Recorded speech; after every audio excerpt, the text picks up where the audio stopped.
आज तन्हाई ने थोड़ा सा दिलासा जो दिया, कितने रूठे हुए साथी मुझे याद आए।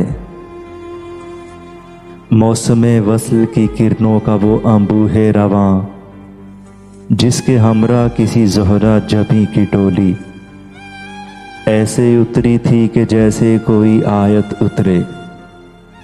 हिजर की शाम के बिखरे हुए काजल की लकीर, जिसकी आंखों के गुलाबों पे शफक छिड़की थी। जैसे खुशबू किसी जंगल में बरहना ठहरे, खलकते शहर की जानब से मलामत का अजाब, जिसने अक्सर मुझे होने का यकीन बख्शा था।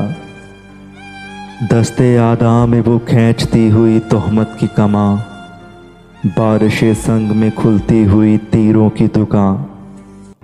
मेहरबान दोस्त रफ़ाकत का भरम रखते हुए, अजनबी लोग दिलो जां में कदम रखते हुए, आज तन्हाई ने थोड़ा सा दिलासा जो दिया, कितने रूठे हुए साथी मुझे याद आए। अपना पिंदारे वफा है ना मोहब्बत की जज़ा, दस्ते आदा की कशिश है ना रफ़ीकों की सज़ा।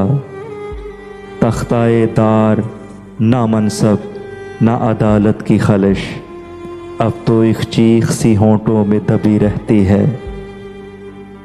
रास आएगा किसे दश्ते बला मेरे बाद, कौन मांगेगा उजड़ने की दुआ मेरे बाद। आज तन्हाई ने थोड़ा सा दिलासा जो दिया, कितने रूठे हुए साथी मुझे याद आए।